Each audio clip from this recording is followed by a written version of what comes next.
So good evening, everyone, and welcome to the Wish Alliance's Cosmic Conversations.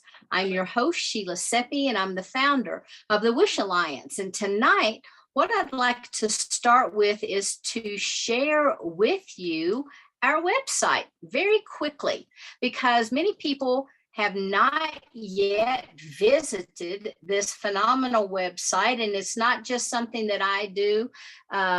April helps me with that, and I am so grateful. Don't know where I'd be without her. But this is the look of the Wish Alliance. And if you will go to our homepage, you'll be able to see where you can join our mailing list. And if you are viewing this, especially our YouTube audience, hello, we appreciate you.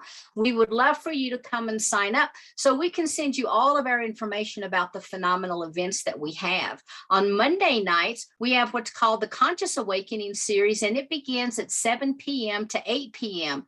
Reality is we usually go to 8:30, and sometimes we even go to 9. But the intent is we go from 7 to 8. And starting this month, I have a co-host, and I'll have a co-host, as you can see, throughout the entire year. We start with Michelle Anderson this month. We move to Joan of Angels, then Hildegard, and Karen Swain, who is our speaker tonight. And I can't wait to hear what Karen has to say.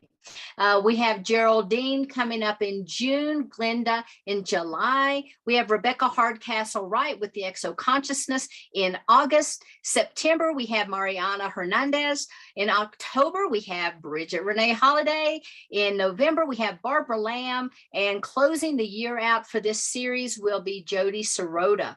So please mark your calendars for January. But this is just kind of the look of our homepage. We have several videos. If you have not watched the volunteers, I encourage you to go to our website and to watch this. To me, this kind of epitomizes the story of our journey here on this planet.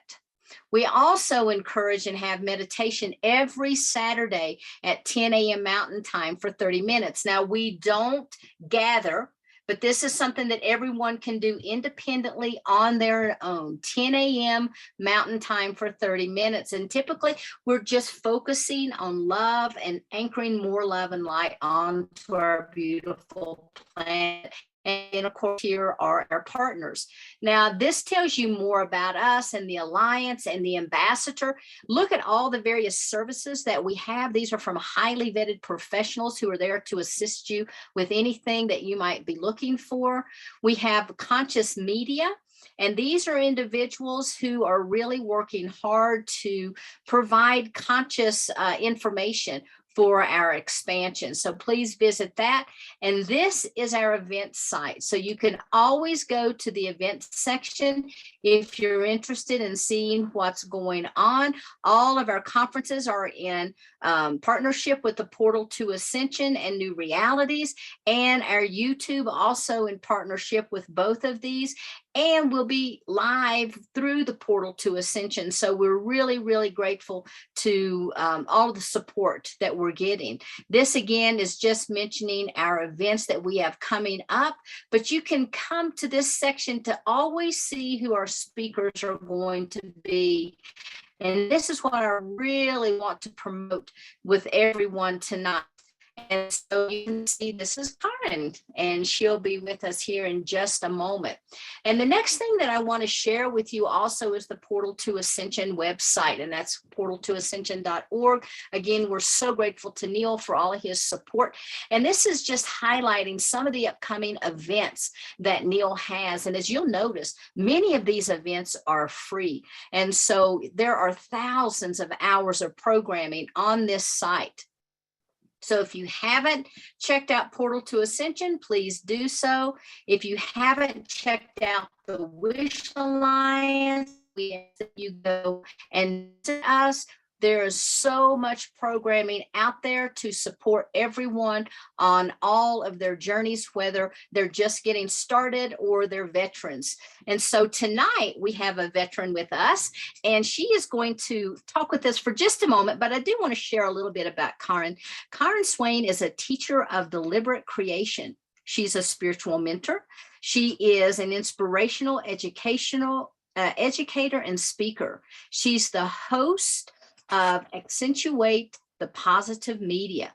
She's the author of Return to Love and Awakening by Death and creation of the Awakening Soul series. And so tonight, Karen is going to share some information with us that I know you guys are all going to want to hear. So just kind of sit back and relax. And I would like to bring Karen on. Where are you, Karen? I have you. I lost you. Here we go. I'm going to have to go to this view. Sorry, folks. There you are, my dear. Are you doing speaker view? There Pardon you me? are. Yeah, there. Hello. Hey, darling one. So lovely Thanks. to be here. And thanks so much for being here. Yeah, you're doing amazing work, Sheila. Really, you are. And I'm just loving that you're all collaborating with each other. You know, you call me a veteran. I love that. I am a veteran. I've been doing this for a long time. And really, I've been watching people in the spiritual community talk about connectedness and cooperation, and yet they're all doing their own thing separately. Years ago, about 12 years ago, I put a guy on radio and he was talking the talk and he was making my heart sing. He was like, I've seen the people in the spiritual industry doing their own thing and I want to bring them all together. And then when I asked him to collaborate with me, he said no. I'm like, you can talk the talk, but do you walk the walk? And that's what we're being asked to do at this time on planet Earth, is not just to listen to spiritual messages anymore, but to really embody what we understand to be our truth. Because, many of us have this underlying this subconscious programmed mind that we came into experience at a third dimensional experience, which runs us, which is based in fear, separation, and limitation. And so these are the thought forms that run us, even though when we hear truth, we understand that truth as our reality. But then we have to overcome the subconscious programming that is running, is telling us who we are. And that's what I wanted to speak about tonight. So years ago, when I was in my 30s and I was studying healing, because I'd had all these amazing experiences of sensitivity and I didn't understand what was going on. I was a massage therapist. I did 5 years full-time study in my 20s as a naturopath, and then realized that after 5 years full-time study that I didn't learn anything that was going to change the world. And so I opened up a furniture and homeware shop, closed it, had a baby, closed it, and went back into massage to make money because it was a good way to make money. Funnily enough, all those years ago, God, it's over like 25 years ago, masseuses still charged the same that I was charging back then. So there wasn't a lot of massage around back then. And I used to be a mobile masseuse, travel around, and I had a lot of friends that worked in the film industry. And Hollywood movie stars used to come out here to make movies, and I used to massage them all. So I've massaged quite a few Hollywood movie stars, which has been interesting. But this phenomena, and I remember one of them, he had a sore knee, and I put my hand on his knee and I started to tell him about his fears and what he was thinking and what he was doing with his life. And I'll never forget the look on his face. This poor guy, he just looked at me with this horror, like I thought I was getting a massage, not a psychic reading. And I thought to myself after that experience, I need to change the way I, promote myself. I need to call myself something different. And I didn't know what to call myself. And then a friend of mine said, let me send you to some spiritual healers for a reading. And I'm like, a spiritual healer? Oh, that's a good name. So I started calling myself a spiritual healer, still doing massage work and hands-on healing. And what I noticed is that everyone that was coming to me for healing was a difference maker. When I would talk to them, they were somebody that wanted to change the world. And this was giving me a clue about who I am in this lifetime, because like when we're young, it's like, who are we? What are we doing here? What am I supposed to do in this world? And I call the people that I work with the difference makers, or the new world teachers. And everyone that's attracted to my work, and everyone that's on this call tonight or today, depending on what country you're in, is one of those, is a new world teacher, a difference maker, a starseed, whatever you want to label yourself, but you're here to share the knowledge of who you are with others and help others awaken. You are awakeners. And I see my friend Kevin there. Hi, Kev. I've had Kevin on my show, and who has an amazing story. I wanted to talk about frequency light upgrade. So what's been happening, what I've noticed, and Sheila went through a bit of it. There's been sickness around, which people have been calling COVID, like everyone's getting COVID. But I've had the flu, which is like COVID is like a flu type symptoms, or a cold. You can't get a cold or a flu these days without you being labeled as having COVID, which is really interesting. But I've had the flu many times before, and it hasn't been pretty. And I've had it a lot worse than when I had it over Christmas time. And my guide said to me, just relax, just relax. It's not going to be pretty, but you're having an upgrade. You're having a DNA upgrade, a frequency light upgrade. And I'm like, what is that? And it's like the body releasing toxin. So what happens with the body when we release toxin is that we sweat. The skin is our biggest elimination organ. And so sweating is the best way to eliminate toxin from the body. And then we cough up, stuff from our lungs, and our nose runs and phlegm comes out of our sinus passages. And of course the kidneys release, and then the bowel releases. So vomiting and diarrhea and all these flu-like symptoms are the body's response to a buildup of toxin, and the body is having a cleanse and releasing this toxin. So if we have a healthy diet and a healthy lifestyle and healthy thoughts, we don't need to go through it quite as much. But a lot of light workers and starseeds and light weavers who are here on the planet, who elected to come here to clean up the consciousness of Mother Earth, they said, yeah, I'm going to volunteer to come and be a part of the shift, have incarnated into families that carry a lot of density. And density is those toxic beliefs, those toxic thought forms of not forgiveness and resentment and fear. And I've seen a lot over the years of working with teachers and starseeds. I've seen a lot of people play victim to the traumatic lives that they've had as children and the beliefs that they carry. But when you realize that you elected to come into this world to take on those thought forms and then to heal them in yourself, to transmute them in yourself, because like my family and many of you might be the same, not everyone's going to go and see healers and look at their consciousness and want to change their thinking or do personal growth courses. They just brush their pain under the carpet and soldier on and don't really look at why they feel the way they feel. But the teachers and the healers don't. They say, why is this happening to me? They ask questions. And so as we do it for ourselves, as we release those toxic belief systems and belief patterns of thought from our own DNA structure, we do it for our whole family, and ultimately we do it for the collective, for humanity.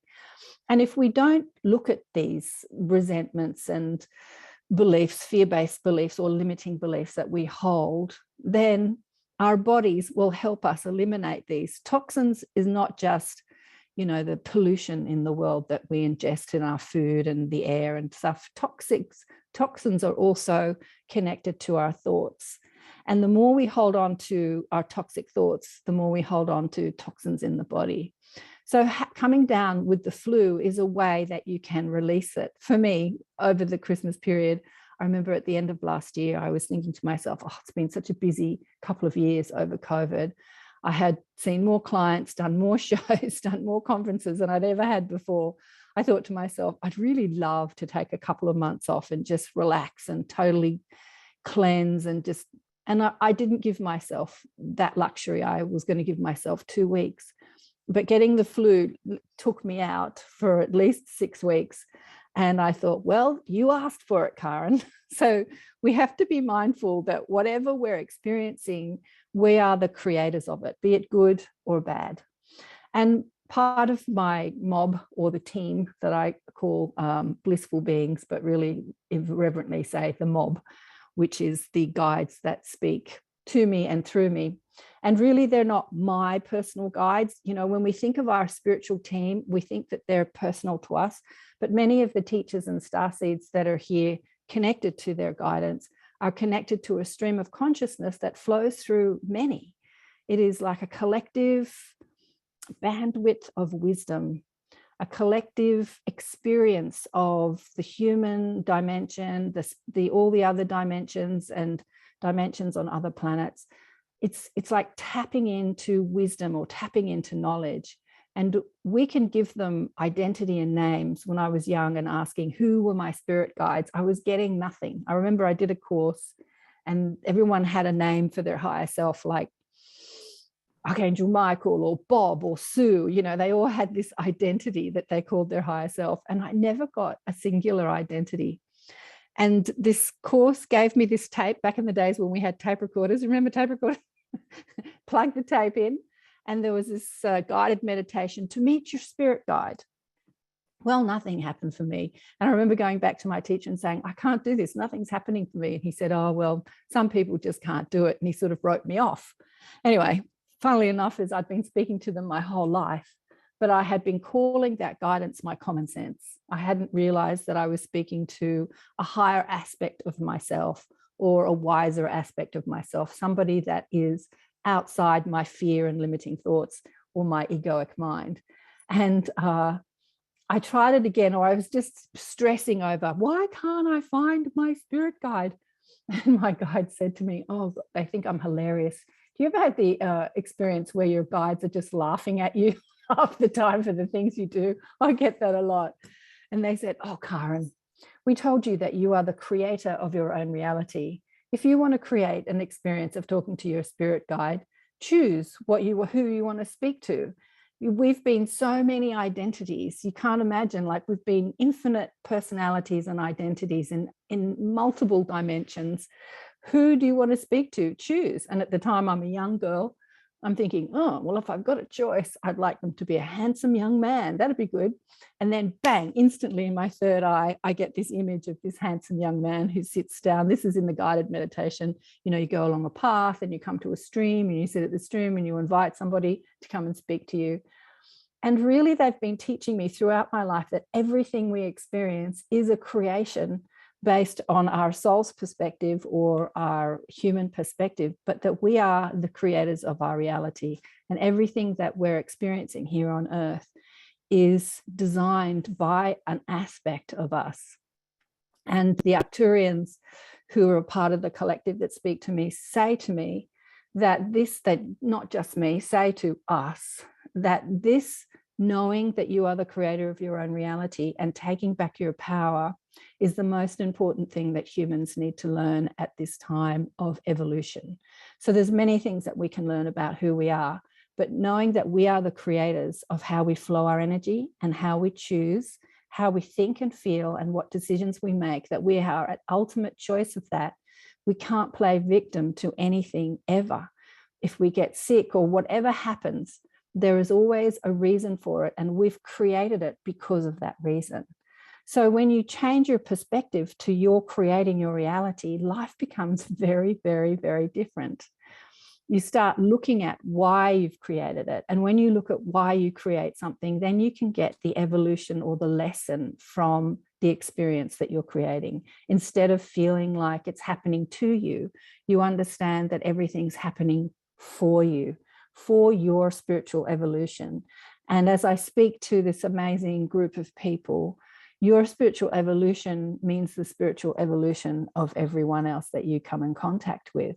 So as you expand your awareness of who you are as a multidimensional being and take back your powers of creation and expand your intuitive abilities, all your psychic abilities, your ability to have clear and open connection with your guides, then you can share that information with others and remind people about their ability to do that too. Because in this world, there is no one higher or lower than anyone else. It is a world where all of us who come from the extension of the source, which is the extension of brilliance, of pure positive energy, of infinite creative potential, of infinite knowledge, we all come from that, and we send an aspect of ourselves into this dimension where we forget that. And so spiritual ascension and spiritual awakening is just a remembering of who we are. So as you remember who you are and what you're capable of, then you have the ability to remind others. Right, Kev? I have to say, Kevin is one of the most, I have a few favorites. I've been doing my show for about 12 years. I started the show because as a teacher of deliberate creation, I had this thought. I watched that show, Frasier. Does everybody know that silly show, Frasier? And he was a psychiatrist who was on radio, you know, helping people on radio. And I remember thinking, wouldn't it be great if there was somebody on radio that actually had something worth listening to, that people that would, this is like before The Secret or around the time The Secret came out. Does everyone know what The Secret is? I'm sure you do. Yeah. And Rhonda, another Aussie girl, was the producer of that movie. And I was thinking, wouldn't it be great if there was somebody on radio teaching people about their powers of creation and how they create their reality? And I had a friend who was a psychic, like your normal psychic, Pam. She'd been doing it for years and she was very successful, but she was bored because she said people come in to have a reading from her and they all ask the same thing about money, travel, and love. Basically, that's it. And she was bored answering the questions. And so I said to her, I've been thinking about going on radio. And she said, let's do it. And she was instrumental in pushing me out there and getting us on radio. We went to our local community radio station. There were no listeners, you know, it was a pretty, you know, some of these community radio stations, but it was great for us to practice because we were so nervous being on radio and we had to learn how to, you know, run the panel because you don't have anyone doing it for you on community radio. And then Pam's husband retired and she went off sailing around the world. And I moved to a bigger radio station where we didn't have a 7-second delay. So a 7-second delay is when you take a caller and if they say something in, you know, that could be, you could sue the radio station for, or if they swear, or if they talk about somebody in a derogatory way, you've got 7 seconds to cut them off before it goes to air. So I wasn't allowed to take callers, which we were doing on the radio station. And I thought, I have to change the game plan. And that's when I started putting people on who were New World teachers and interviewing them, and then eventually turned that into a podcast show. And I've been doing that for about 12 years. And I have to say, I love it. I've met some of the most incredible people that have changed my world. And one of them is Kevin here. and you know, I wanted to talk about frequency light upgrade and how it's very connected to our diet. And as I look at Kevin and I see your Facebook posts, it doesn't seem to matter with you because there is an agreement with you and your guides that as you come into this world, you're going to do what you're going to do and you're going to experience the human experience it's in all that it has to offer. And it really doesn't, like you don't get ill from sort of a fatty diet or eating a lot of meat or whatever, whereas a lot of people who become much more sensitive in their energy field find that they really have to shift their diet and change their diet in order to operate in a different way. Does anyone feel like that? Has anyone felt like they needed to change their diet? Got one yes there. Yeah. Definitely. Yeah. So yeah, and I'm just looking at you, Kevin. I don't think you have you? No. But then there's an agreement with you and your mom. I've never met anyway. So I talk about Kevin because he's one of those people that I've had after 12 years of putting people on podcasts and radios who's just had the most, you know, has the most extraordinary experiences. And it seems to be quite different to the rest of us in his agreement with his soul or his team or his guidance. So does anyone have any questions? I'd love you all to ask questions. I'm just looking here. I must be a comedy show for the guides. Cindy said that. Yeah, I know I am. I had this experience once where I was running what was called the Academy of Light, where we would have a Monday meeting. Can somebody? But I just wanted to take the call just to tell you. Someone needs to mute their... Okay, I love you and I'll talk to you tomorrow. Okay. We love you too. Who was that? Somebody needs to mute their microphone. I don't know who it is. Do you know it who was that so is? sweet though. I heard they love you. We love you too, whoever you are. Yeah, it was Lynn. Hi, Lynn. We love you. Yes, we do. I wanted to tell you a story about my guides when Cindy says must be a comedy show for the guides. So I was running the Academy of Light, and the people that started the Academy of Light, a couple called John and Rosemary Butterworth, were very into the Indian guru thing. They had Sai Baba was their guru. Anyway, there was this Indian guru coming out to Australia, to Sydney, and Rosemary told me I just simply must go and see this guy. I've got to sit before the guru. And I'm young, I'm in my 30s. And I said, sure. So I drive an hour and a half out to see this guy, sort of not near where I live, and sat before him in some bedroom in some house. And he asked me questions like, I'm thinking, oh my God, I'm going to sit before God and he's going to see my blueprint and know everything about me. And I can ask this guru any question and he'll know everything I need to know. I had big expectations of this guru, right? And I was so excited. And I sat before this elderly gentleman with his wife sitting at the windowsill. And he asked me questions like, do you meditate? And I'm thinking, I'm somebody that runs the Academy of Light. What do you mean, do I meditate? Surely if you look into my soul, you can see that, yes, I meditate. And he started asking me all these crazy, stupid questions. And he'd look at his wife and his wife would shake her finger and go, no, no, no, no, no, no, no, no, no, no, no, no. And then after asking me some stupid questions and not giving me any information about who I was, he tried to sell me some of the what I call worry beads, but they're called something else. You know, the sort of beads that you count when you meditate. It's a bit of an Indian thing. And I said, Mala. Is that what it's called? Thank you. A mala, there you go. And I thought, no, I don't need anything to distract me when I meditate. Anyway, after that, we went and had some singing. And we're sitting in a group, predominantly Indian. When I came in, I was wearing a strappy dress because it was the middle of summer. It was sweltering hot. And they told me I had to cover up because you're not allowed to show your shoulders or arms or something. I don't know.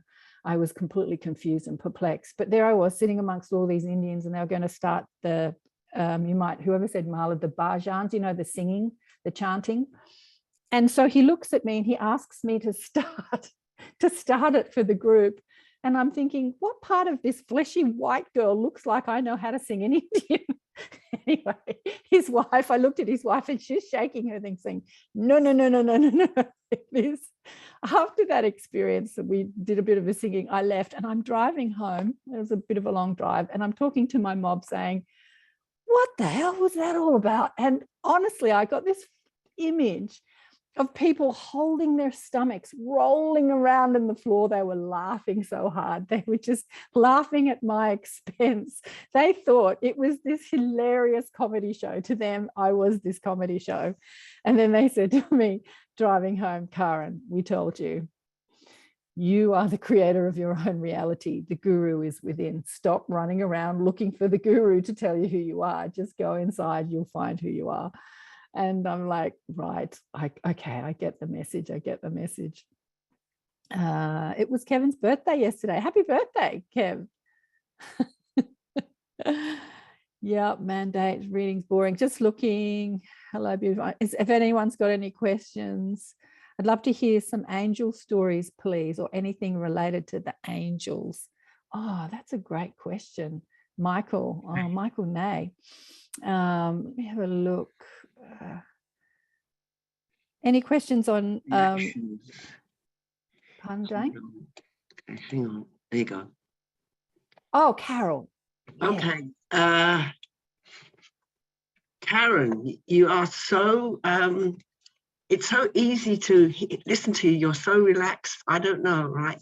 All right, angel stories. All right, I had a near-death experience. I had pneumonia. I call it near-death.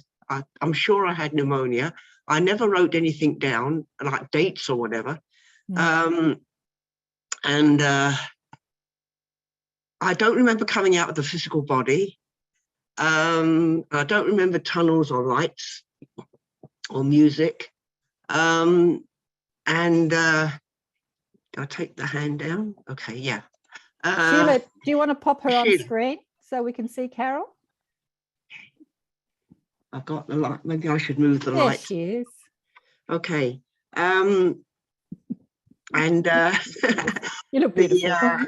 thank you. All all right, so then I was above the earth, and the earth was like a blue marble, you know, the blue oceans and the white clouds. And I was in some kind of a spiritual body or an energy body or rainbow body, whatever you want to call it. And I turned, and there was this being to the right of me, and it was in silhouette. And it had long hair and a long robe. And I was in a Christian frame of mind at the time, because that was the way I was raised. But now I'm everything. So I said to it, okay, so the light behind it was blue-white, like a welder's torch. Our sun was yellow, right? And I said to it, do you know what's going on? And it was an it. It was neither male nor female. And I said, do you know what's going on down there on planet Earth? And I went to speak. I went to give my life an example. And I went to speak, and it saw into my heart. So there was telepathy. There was no misunderstanding. And I cried. Perfect, you know, because down here we get misinterpreted and whatever. Yeah. So then I was, it was almost like a life review. And then I was told to give up everything on Earth. And I thought, well, it's the earth, air, fire, water, plants and animals. And the more I let go, the greater this love. This being had so much love for humanity, like divine love. There was no love like it on the face of the earth. And it went right through me. And it's like gold going right through every cell of this body what I had. And then I was told, my mother was still alive at the time, and I was told even to give up the emotion, anything that would keep me earthbound. So I was like a child with a teddy bear, so I'd let go and hang on. And then this being was behind me, reassuring me all the time. Then I thought, well, she's in the universe, she's in God, so I let go. And then I stood alone, and then I thought, it felt like I was God. I was the only one in all the solar systems, the galaxies, the universes. It was terrifying. I don't know if it was loss of ego or anyway. And then I realized, and I was thinking at the time, God's got no one to go to. We've always got someone. It's the family or friends or a hospital, somebody to go to, police or whatever. And then I realized that I wasn't Carol Stacey anymore. I was consciousness in the body. And everything's consciousness. It's all frequencies and different frequencies and vibrations, right? Anyway, then these angels, I took them to be these highly evolved beings. I took them to be angels. And they said, you've had enough. I was getting drunk on this. It was exquisite. It was ecstasy. It was euphoria, you know. I don't know what other words. I could go through the dictionary and find other words. Anyway, these angels said to me, your time's not up. You've got to go back and give out. So so right now I'm doing presentations. I'm doing, teaching remote viewing. Oh, beautiful. Transcending level, following David Hawkins, transcending level to consciousness. Yeah. The history of UFOs and higher, in humans, higher intelligences, and my near-death experience, right? Yeah, yeah. So that's beautiful, that was my contact with angels. Oh, that's gorgeous. Yeah. Thank you for that. Thank you. Thank you. And Karen, thank you, because I've also suffered my whole life. I don't know, it's because my father was gassed in the First World War and it affected his lungs and his genes, but I've suffered, especially at Christmas, sinus, bronchitis, and a touch of pneumonia, right? But I've had that at least once a year through my life, Carol, you can release that if you choose to. I mean, we hold on to distortion or illness or sickness because sometimes we don't understand that we can release, the energy that is keeping it in place. Or sometimes it serves us. There are a lot of people who are sick because they get a lot of attention from beings. I'm not saying you, but I'm just saying this can be a reason why people hold on to illness. But if you speak to the energy of the illness, you can speak to the wisdom of your body.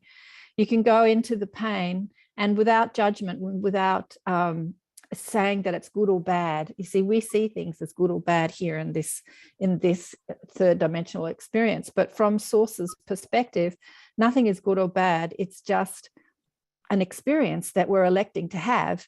And as deliberate creators, we can choose it or not. And so this is the power that we have. And if we're experiencing something on some level of our being, we're choosing to have that experience.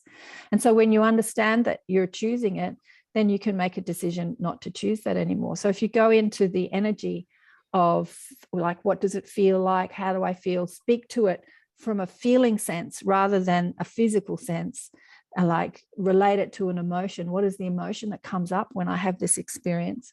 And how is it serving me? It might be that you're still carrying on the DNA, the fear on your father's DNA that's in your DNA. And as you release that fear of, as a child, I was an asthmatic, and that not being able to breathe is like, it's actually a fear of like life, really.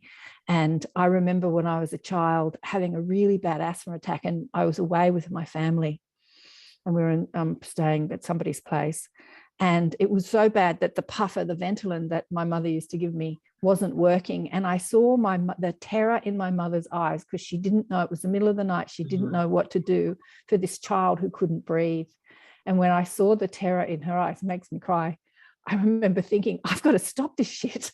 I've got to stop this, knowing as a child that I had choice over whether I would continue to not breathe or stop. And when I realized that my sickness was making my mother terrified, I stopped, and I just said to her, it's okay, Mum, it's okay. I can breathe now. I can breathe now. And, that's the power that we have. Yeah. And in that moment as a child, I did realize I was making it, but it's got to sink in, because then we go out into life and everyone tells you that you're a victim of everything, especially what's happening on the planet now, right? Mm-hmm. And then we forget that we're at ultimate choice of how we experience our world. But we are at ultimate choice at how we experience. So when you're having a bad reaction, then you can just stop and ask, do I want to continue this?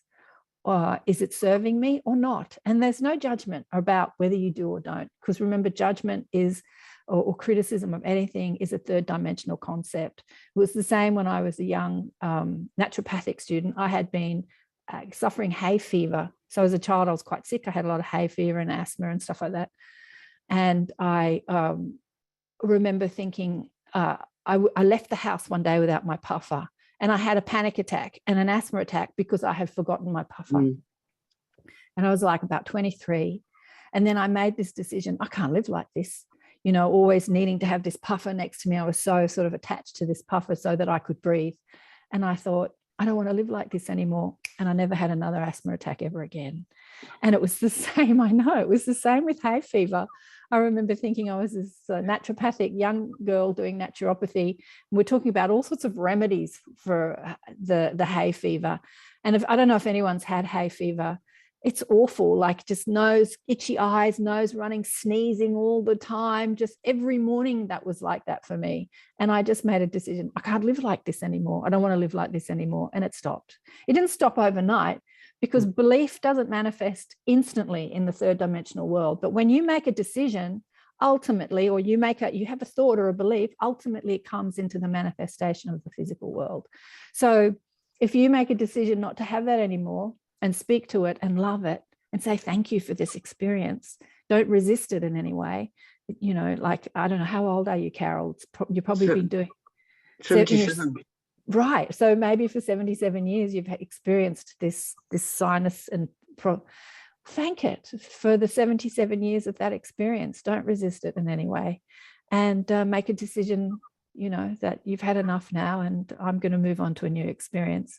And remember, don't expect it to happen overnight. Manifestation is happening faster now, but it will happen. You'll just notice one day, oh, that hasn't happened for a while. You just notice one day that it hasn't happened. And then you go, wow, it hasn't happened. Yeah, you are the creator of your own reality. You are powerful. Remember that always. Thank you, Karen. Thank you, Karen. Extremely helpful, my dear. Yeah, because I want to, after COVID, I want to start renting library rooms and putting on presentations, and maybe traveling outside of Toronto, go across Canada, maybe travel the world. I don't know where it's going to take. No stopping you. No stopping you. Thank you again, my dear. Thank you. I have got an angel story. I'm thinking about Lynn's angel waiting. stories. I think Lynn Moss is waiting. Oh, Lynn. Yeah, Lynn. Is it Lynn? Lynn. Carol. Cheryl, do you want to make me co-host and I can pop Yeah. them on and off if you like? Hello. Absolutely. You've done that. Lynn, do you want to come up and have a chat? Yes. Can you hear me, Karen? I can, darling one. Absolutely. Excellent. Thank you. So I'm going to bring something a bit heavy, and that is that I come from a Holocaust family, Yeah. which means I cannot wear the mask because it takes me right back to the Holocaust. Mhm. And in the shopping, you know, they say, well, you have to wear something. And for me, the mask, a scarf, is equivalent to the Jewish star. So I was shopping the other day and I try and wear the linen scarf and it fell down. And this normally lovely woman came over to me and said, you've got to put your mask on because you will be hurting everyone else. I know. And I ridiculous. thought to myself, this is a young woman who's generally very nice, but she's involved in all of this nonsense that's currently going on. And so the other side of this, Karen, is that I cannot wear the mask also because I have the adult version of SIDS. I will die in 4 minutes. I will suffocate to death. And I have a medical exemption. But what do I do with this knowledge in shopping? Because they're not going to honor a medical exemption. They'll just say, well, shop somewhere else. Well, Lynn, I have a lot to say about that. Thank you. What is happening on planet Earth at the moment is we're revisiting it. You know, I've got a lot of Jewish friends, and in Sydney, there's a very large Jewish community where I live. And they all feel the same. They all feel the same about the energy that's happening. It's reminiscent of what happened to the Jewish community. How can your best friend and neighbor who was Jewish now be your enemy, and you're dobbing them in? And that's this sort of, so we're revisiting this distortion and fear that is unresolved fear. It's obviously unresolved. There's a lot of people that carry that, just like we spoke about with Carol, that carry that fear on their DNA because they've come into families that are holding it from our horrible histories. You know, we've got horrible history on every country in the world, including Australia, of persecution and judgment and that feeling of separation. So the light workers come into, as I say, families that hold a lot of density within their DNA structure, their spiritual DNA structure, in order to transmute it. And feeling that fear of persecution and the fear of the mask or the fear of anything is actually buying into the very thought forms that you've come here to transmute and let go of. Remember, you are the creator of your own reality. And so if you don't want to wear the mask, I don't wear the mask. You know, call me a renegade, call me a rebel. I think the mask is a symbol of fear because, you know, viruses, anyway, I won't go into it. So it is a symbol of fear that is being perpetuated by our pharmaceutical and mainstream media industries. And so I don't wear it because I see it as a symbol of fear, not because I'm afraid of it or whatever. But I also feel very aligned with that decision. So when I go to the supermarket or shopping centers, I don't have a mask on, and I feel very comfortable in that decision. Just like before the pandemic, right? We went to the supermarket and we didn't wear masks. What did that feel like? Like, what did that feel like? Right? Exactly. And I live as if that was my reality then, it's still my reality now. And nobody approaches me or asks me to put a mask on. Like, nobody does. Right? And so Karen, then if I'm being approached to put a mask on, that must indicate I'm still working through my Holocaust issues with the family. Well, when you're not wearing the mask, do you feel like you're being disobedient, or that somebody will probably approach you? Or do you know? I don't feel that way at all. No. Do you feel different? I feel free, and I feel normal. Yeah. Yeah. And the fact that you've brought up the Holocaust issues say that you're still working through the Holocaust issues, because the way to work through any thought form, the way to release it, is to actually be grateful for the experience. You see, we can't, what you resist persists. We can't hate anything and have it go away. Esther Hicks would say from the teachings of Abraham, you can't scream no in a vibrational, Cindy's nodding, you can't scream no in a vibrational universe. We live in all dimensions in a sea of energy and information, and we are molding that energy and information into our reality in this experience, in our experiences after we die, on experiences on other planets, in different dimensions, in every dimension. This is the hardest dimension, because in this dimension, it's the hardest to remember that we're doing that. And so when you judge anything, you bring that thing that you judge into manifestation into your life. So what you resist persists. So if you can look at the Holocaust, and it's not easy to do, but if you can find a place of appreciation, like what did your family learn from it? With one of my girlfriends, she came for a reading, and I saw her as a child who had died in the death camps. And she spoke about the Holocaust because her grandparents were there. And she says she carries the wounds of the Holocaust because it's in her family and her grandparents were there. But actually, she was there and died in the death camps as a child. And what she's doing with her life is teaching people to find spirit through dance and meditation.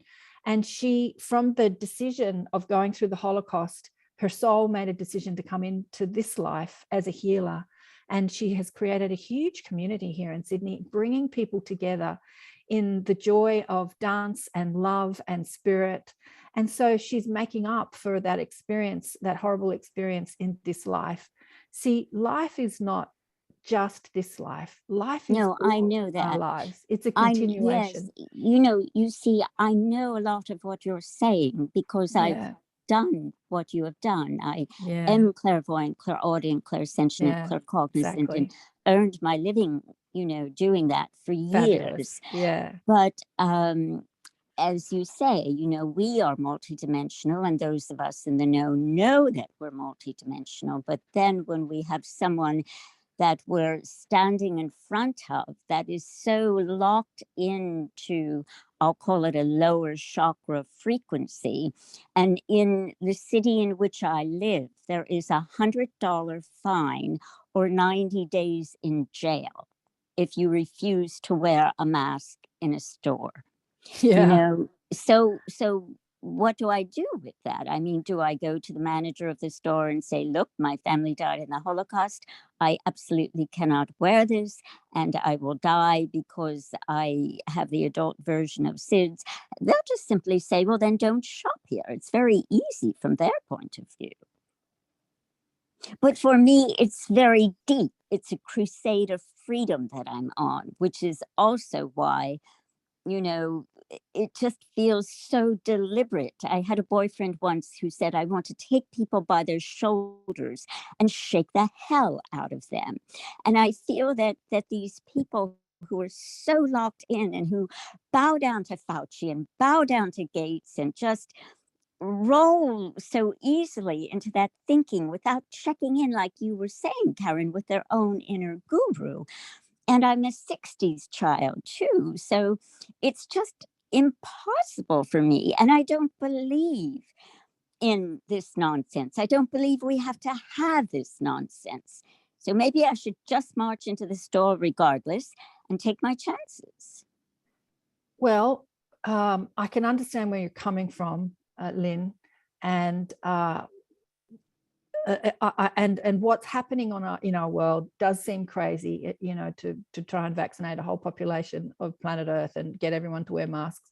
But at the same time, awakening, when you have a spiritual awakening, it usually happens through the contrast that we experience in life. Spiritual awakenings don't usually, I'm saying usually, for some they do, but usually happen when you're living in a feathered nest, when everything is beautiful and going your way. It's the dramas that we experience in life that makes us think differently and ask different questions and look into life more deeply.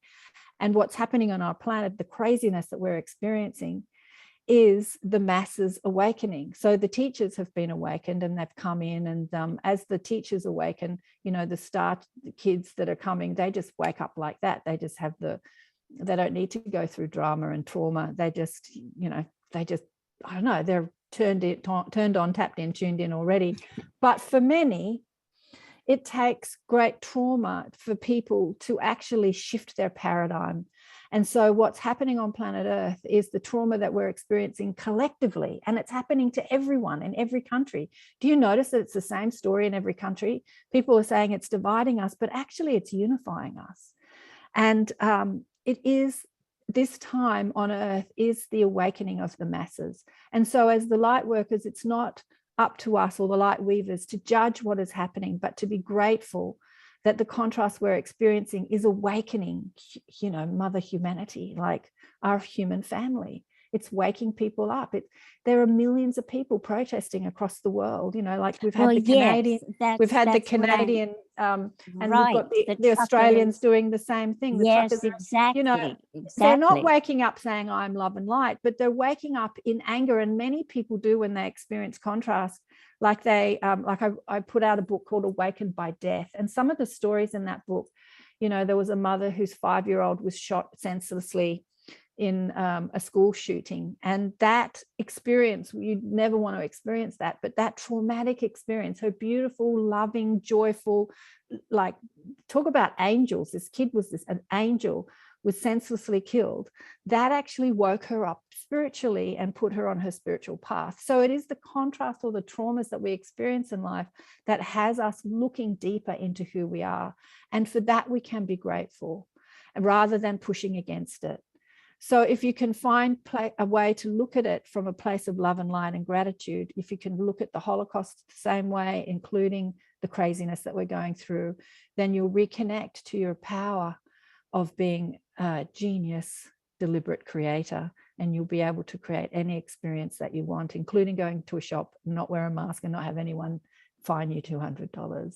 But I'm going to move on now because Thank you.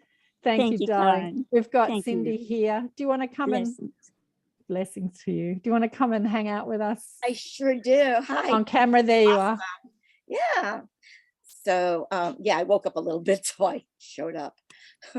But as far as the mask thing goes, I really feel where there's a crazy fine. My God, I don't know what I'd do if there was a crazy fine, because I'm a bit of a comic rebel. You know, you're a renegade. Yeah. Somebody in the supermarket said to me the other day, "Where's your mask?" I said, "What the hell are you wearing one for?" Look, I have to say that happened to me the other day too. I say that I had been in the chemist and I had shopped and I talked to the girl in the chemist. No one asked me to put a mask on. Then I went to the checkout to buy some eye drops or something, or some vitamins. That's right. And the woman behind the counter asked me to put the mask on, and the person she was serving turned around and said, "Well, are you going to do it? Are you going to put your mask on?" Like she was one of those, you know. And I said to her, "Will it make you feel safer if I do?" And she went, oh, she didn't know how to answer that. Anyway, with me being a renegade. But anyway, go on. Sorry. Yeah, go on. Total renegade over here. And yeah, I've had the person behind the counter. I even had like somebody from my doctor's office show up and said, "Where's your mask?" And I said the same thing. I probably said something sarcastic there too. I don't remember what, but the other one was more recent. But as far as manifesting, this is such a good subject. I love the subject. I taught tarot for like mega years, since '86, and I do tarot card readings for people. And I am so thankful that I have clients that are younger than I am to remind me of the things I used to teach. Yeah. Because I said, you know, 30 years later, man, I forgot the stuff that, you know, that I used to teach. So I need the young kids and the clients that I've been working with to remind me.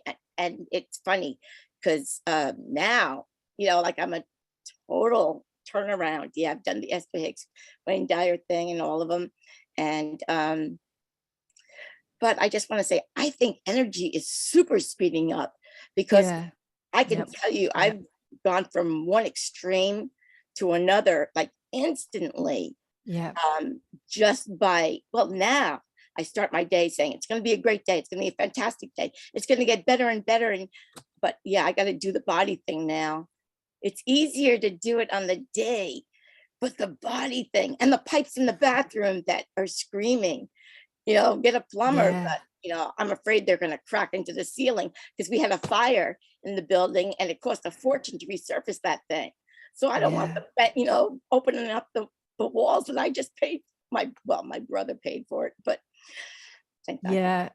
Look, we get into patterns, habitual patterns, and I'm the same with the body thing. This flu that I had was a real wake up call, because I had been asking to eat better, and I kept not doing it. Like to your average person, you'd say that I have a healthy diet, but I used to be a caterer years ago. I've lived about 1 million lifetimes in this lifetime. I can't tell you all the millions of things I've done, but one of the jobs I had, and so now that I don't have a family to feed, I kind of buy a lot of processed, supermarket food. It's all vegan sort of vegetable stuff, but it is still processed. It is still full of crap. Like, unless you're buying raw, organic, homegrown sort of stuff, we're still feeding our bodies a whole lot of processed toxin and sugar and over salting it and everything like that. And listening to you talk about your pipes, like your pipes are clogged. So, too. There's symbolic too. There is symbolic. Everything is a reflection of what we need to do. You need to, our surroundings. You need to clean out your pipes. And I was the same. I was thinking, I need to do this. I need to do this. I want to go on a juice cleanse, because I had done juice cleanses before and I felt amazing. And I kept not doing it because I was in this pattern of thinking, and coming down with the flu and just being wiped out totally shifted all those patterns, because I couldn't eat for days and days and days. And it was like going on a forced fast. And I dropped 10 kilos, like double that and add some, and you've got pounds in like 4 weeks. And so it was an incredible clear out of not only the stuff in my body, but the stuff in my subconscious that was keeping me in this perpetual wanting to do something and not doing it. Has anyone ever done that? Like, you say, I'm going to go on a diet, or I'm going to, and then being frustrated with myself for not doing it, because I was listening to the craving of the microbiome in my gut and not listening to and not being what I was asking for. And this is what happens as deliberate creators. When we say we want to do something and we don't do it, then life will give us, I call them sledgehammer moments. Like, when you're not aligning with what you say you want, life will show up for you in a pretty dramatic way that will say, like, this, will this help? And that's what I say. It happens for us, not to us. That all the traumas and dramas, even having a fire and having clogged pipes and all that sort of stuff, is the universe speaking to you. Absolutely. So we can do it. Like, as I said, I had Geraldine Orozco on in the Inner Sanctum sessions recently, and she was saying that over Christmas she went and did a silent retreat and fasted and was inside. And I said, had I done that, I would not have probably needed to get sick. Like, we can do it in a good way, in an easy way, ease and grace, or we can get the sledgehammer moment. But either way, we'll get the message, right? So a lot of the stuff that happens to us is a message to align with the energy you're asking for. That's how we are the creators of our reality. We ask for something like, I want to be more spiritual, or more psychic, or more healthy, or more loving, or more kind, and less critical and less angry. And then we just get caught up in our patterns, our subconscious programming. So awareness is really the biggest thing, that we need to be aware of who we are and how we're flowing our energy, and work with that as deliberate creators. Yeah. But did you have a question specifically? I was just totally agreeing with everything you were saying. And just I'm just watching it happen. I say life is a giant tarot card reading, like everything happening around us is just another tarot card. Like those pipes were a tarot card, the fire was a tarot card. But you're right. And life is a big tarot card reading. You're absolutely right. It's 360 degrees of mirroring our, life is our consciousness, our thinking. Life is a perpetual experience. As I said, we live in this quantum soup of energy and information, and we're organizing it through the way we see and experience. We're given these 5 senses, And with these 5 senses, that organizes how we experience this physical dimension. And once you start to expand your awareness of your other senses, then you have a completely different experience. So, you know, this is how one person can sit there and see a ghost as clearly as they can a person, but to the other people in the room, they can't see the ghost or the spirit or the ET, because they haven't turned on or turned up their perpetual experience. It doesn't mean it's not real. It's everything is an experience of how we're perceiving, how we're viewing the world through our senses. And yeah, so it gets exciting when we start to expand our awareness of our other senses. Then we start to expand the multidimensional reality that we live in. Yeah, it's yeah. I love your analogy. You know, I was saying the other day, you know, sometimes you have to recognize when the switch is on and the switch is off. And if things are going not so great, that means the switch is off in some area. And if things are going great, holy moly, all this time I had the switch turned off. Now it doesn't, thank God. But I've got so many stories about switches. I remember when I was a young girl having had traumatic relationships after my ex-husband, because, you know, when you break up with a marriage or a relationship, you're so determined to find the better man or the better partner. And then I had this, you know, dated some really hideous people. And I remember thinking, I've got to look at me. I can't find love in the other. I've got to look at what who I am. And I remember I just had this thought and it switched off my sexual energy. And for 2 years, I did not have a man at that time. I haven't had a man for a long time, but, you know, at that time when I'm young and hot, I did not have someone approach me or talk to me in any way. It was literally like a switch. Like I had made a decision. I've got to work with me before I can reach out and be with another, because I'm just experiencing my own fears in the form of another person. So I've got to change myself in order to attract another person. And this is what we do as humans. And this is why the Arcturians say to me that the most important thing is to teach people how they're the creators of their own reality. We think that this world determines how we think and feel, but actually it doesn't. It's how we think about this world that determines how we think and feel. And so whatever is happening, whether somebody wants to charge you $200 for not wearing a mask, or you've got Holocaust issues or illness, how are we thinking about it? Are we resistant? Are we angry about it? Are we judging it? And when we shift our thinking, we shift our reality, as the beautiful Wayne Dyer, like you said, when you change the way you see things, the things that you see change. So when you change the way you think about things, the things that you experience change. So when we change our thinking, we change our reality. And that is our power in the moment to change the way we see anything. We say, I can't do this, it's hard. Well, what if you change your thought to, I can do this, it's easy? Like, what if you just change your thinking? Yeah, Cindy, you're muted again.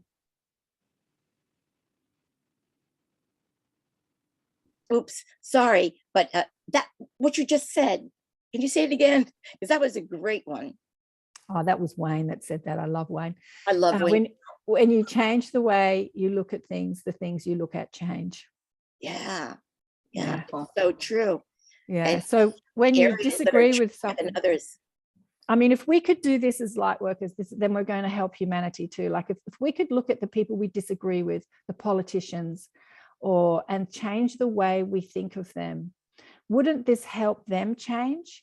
So as we push against people and say, you're wrong, you're an idiot, you're a bastard, or she or he, when you change the way, like say, thank you for perpetuating the chaos in the world, because I can see that this chaos is awakening the masses. And be grateful for the people you disagree with, rather than push against them and say you're an idiot. And this is the crux. This is like deliberate creation 101. The way that we flow our energy is the way we change the world. And so this is why I see a lot of, I see Susie's got a hand up. I see a lot of light workers talking about dimensions and spirit guides and other planets, and still being stuck in resistance and hating on people. And look, I get it. You know, there's a lot of stupidity and a lot of fear and a lot of corruption and a lot of things to hate in this world. But as light weavers, we're weaving the light. There are light workers and there are light weavers. I say I attract the light weavers. So we take the strands of this reality and we create a new reality. We weave a new reality. The light workers are people that work with the light. And there's just millions of those people. And they might not even be conscious that they're light workers. They're the nurses and the teachers and the people that are in service in some way. But the light weavers are the people that are deliberately knowing their power of creation, and they know how to weave reality. And as you change the way you look at things, the things around us change. Paul Selig, one of the guides through Paul Selig, say it in a beautiful way. If I can remember the words that he uses, I'll find it in a minute. I see Susie's got a hand up. I just wanted to, there's a few messages here. I can't see, but I tell Michael the angel, I don't know if Michael's still online, the angel story. When I was a young girl, I thought about angels much like the other way people think about angels. You see angels everywhere, angel cards, angel books, angels. I thought it was like a mystical fantasy sort of idea, not a reality. I really didn't see it as a reality. Not growing up in a religious family, I really didn't see angels in any way as a reality. And then I went to the Mind, Body, Spirit, which is a big expo that they have every year. I'm sure you've got them in your town or city. And I saw a woman called Diana Cooper speaking about angels. And I sat in the audience as this young girl, and she's talking about angels like they're a real thing. And I'm like, oh my God, are angels real? You mean angels are real? I had this like epiphany listening to Diana Cooper, who's still around, still talking about angels. She's wonderful. She's from the UK. And I remember having this thought, isn't it funny? Because I'm speaking to my guides my whole life, not realizing that this is happening. As I said, I called it my common sense. And I had this thought, and Diana had said, count how many angels you've got in your house or something. She'd said something like, to see how many angels you've got around you. And I remember thinking, oh, I wonder if I've got angels around me, was my thought as this young girl. So I went home and I counted all the angel images in my house, and I came up with 30 angel images in my house, and then had this realization that I was surrounded by angels, which was so amazing. I had statues of them, I had cards of them, I had candles of them. So subconsciously or unconsciously, I'm buying these images of angels, not even realizing that this angelic force is actually a real thing that is a truth in our life. And yeah, you can ask the angels anything and they can help you, good or bad. I remember having some critical thoughts about someone in my car one day, and I'm going up a hill, and the guy in front of me in a van slammed on his brakes, and I slammed on my brakes, and the car kept going. I know that sounds like a bad thing, and I smashed into the back of him. It sounds like a bad thing, and I absolutely knew at that moment that the angels had taken over the car. And I'm thinking, this is one of these sledgehammer moments I was talking about. I'm feeling this, you know, when you've got your foot on the brake and the brake's not working and you're going up a hill. I mean, the car should at least slow down. The guy didn't sue me or anything like that, but it was a clear message. I was asking to be a better deliberate creator, and I was sitting in the car criticizing in my mind the guy sitting next to me, right? Thinking, oh, you drive me mad, you're such an idiot, like I'm having critical thoughts. And the sledgehammer moment, Sheila's laughing, the sledgehammer moment was, clean up your thinking, Karen. And they slammed me into the back of a van. And I knew that was the angels. It sounds like a terrible story, but they were doing it for me, not to me. So that's a couple of angel stories. Who else had a question? Susie. Susie. Can you hear me? Yeah. Yes. Okay.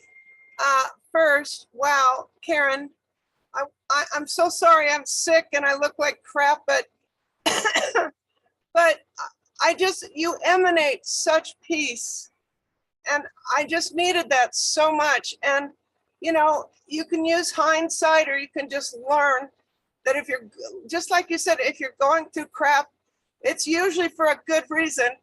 And even though I've been, you know, I'm supposed to be on vacation for 2 weeks, and I'm sick, my puppy's sick, my kitty's sick. It's like, but I know we didn't have time to be sick before. It's kind of like I understand that this is okay, you know. Now I'd really like to get well for the next 2 days, because Kevin's birthday was yesterday and mine is in 2 days. I want to be happy and healthy for my birthday, because I've learned if your spirit's open that day, it's, you know, you can get a whole bunch. But anyway, you just emanate so much goodness. And I just, the thing that you said about being okay to feel the crap, you know, you know, allow yourself. I didn't learn that. I've done 8 years of shadow work with Teal Swan, and the whole thing we're going through most of the time is avoiding those emotions that we didn't want to feel as a child or as an infant or in the womb. And if you can just let yourself feel it and allow yourself to go through those emotions, then those emotions won't be dominating your life anymore. They won't be choosing your friends and your mates and your, you know, I love you, Karen. I don't know you yet, but this was so beautiful. Thank you, thank you, thank you. Oh, Next time next time I promise I'll have my picture up. Oh my God, you don't want to see me right now. Yeah, look, having just been sick, and I remember years ago when I was in India, I got really violently ill. I'd been there for a while. We were there for about a month or so. So I've been there for a few weeks. So it wasn't instant. Oh, the whole vomiting, diarrhea thing, you know, the barley belly or whatever you get. And I remember praying and trying to be positive. It's really hard to be positive when you feel really crappy. Like, I really get it. And having just got sick. But if you can find gratitude for what you're going through, like you know, when you are sick and you are vomiting and diarrhea or headaches or pain in your body, it is the body's response to trying to restore homeostasis, which is balance in the body. So the body that is a part of source energy, and it has infinite intelligence. The body is so intelligent, honestly. If you can speak to the body's intelligence, Talis Halliwell from Canada, who I've had on the show and in the Inner Sanctum a few times, talks about it, speaking to the body's, like the fairy of the body. There are fairies that look after the physical world. And so there is the fairy or the angel of the body. If you can speak to the body's intelligence and say thank you to it, you'll find that what you resist persists. When you don't resist the pain or the illness and you can feel gratitude for it, it'll be a lot less. It'll be a lot less. You'll feel better. You might not feel completely well, but if you can find a place of gratitude that what you're going through is happening for you and not to you in any situation in life. But I know that when you're really sick, it's the hardest to do. I remember thinking when I was really sick over the Christmas period, I didn't have as much access to my guides as I normally do, because I was too much in my pity party doing, oh, I'm sick, I feel so terrible, I feel so terrible. Because what I was experiencing was this incredible ache throughout my whole body. And then I came home because I was away, and my neighbor came over with some electrolytes because I hadn't been eating. I couldn't eat anything. And I started having the electrolytes and the pain went away. And I realized that it was the pain's response to dehydration. Even though I was drinking a lot of water, I didn't have any electrolytes in my system. And it was the body giving me a message that it needed the salts and the sugars in my system. And it was amazing. I remember drinking the first cup of the electrolytes and feeling the pain literally leave me. And I'd been in pain for like a week and a half at that stage. So yeah, sometimes, you know, it's the body sending a message saying, listen, you know, you need to do this. So yeah, if you can, it's not easy, but if you can speak to the wisdom of the body, when I say it's not easy, tell yourself it is easy. That's a belief in itself, isn't it? If you can speak to the wisdom of the body will inform you about what you need, including things like, you know, maybe some electrolytes or whatever you need. The body needs different salts and mineral salts and things like that. Ross, you've got your hand up. Thanks, Susie. Yeah. Yes. Thank you. Thank you, Karen, for sharing and great presentation. All the truth. It's all the truth. Absolutely. Great encouragement. Speaking from the same book. So I've been watching your YouTube channel. I got introduced. I think so. You have popped in to one of those Hildegard's presentation. Maybe 3 months ago or so. So I said, "Oh, I think who is this Karen lady? She's from down under. So let me look her up." So I looked you up. I went to your YouTube channel, And I've been, watching some of the stuff that some of the presenters that you've been having. And this one lady specifically, a couple months ago, her name is Sandra, aka Akura. You have interviewed her. She's a starseed, and she was, sharing a lot of her very interesting, information. Also, I went on her channel and to, looked her up. So what do you think of Akura and what she is sharing and presenting, where she is coming from as a starseed? Oh, that's a big question, isn't it? What do I think of Akura? I think she's amazing. She's coming up. I heard that Sheila was saying, yeah, when's she coming up in this group, Sheila? Next week. She's our speaker. Yes. Oh, really? Wow. Yeah, Yes. Next week she is absolutely amazing. One of these young starseeds that just, woke up, didn't really need the trauma, but she has actually experienced a lot of trauma in another dimension, which she'll probably speak about. And I don't have any judgment over Akura, but like many starseeds, when we experience trauma, be it physical or in this dimension or another, we push against it and talk about how horrible it is. And as someone who's aware of their powers of creation, I'm going to go into this over and over and over again because it needs to sink in. What you resist persists. So if you keep pushing against any experience that you have with judgment, like, as I say, everything is God. There is no source of evil anywhere in the cosmos. There is only one source, and that is a source of pure positive energy. And that source of energy creates every experience. Like, we co-create our experience with this source of pure positive energy. So everything that exists in every dimension, no matter how heinous or good or bad, is actually a creation from the Creator.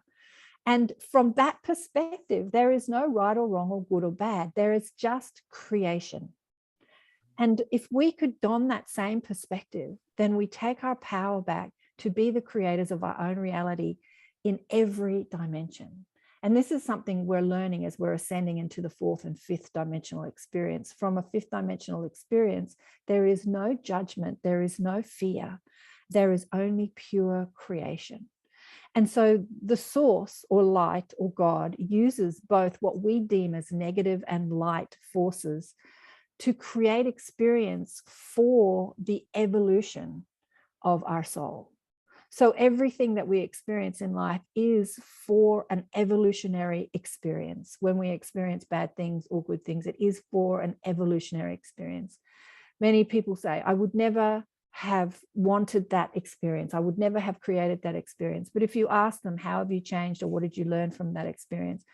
They'll only tell you good things. Usually we have the choice to, evolve, devolve or evolve. We have free will.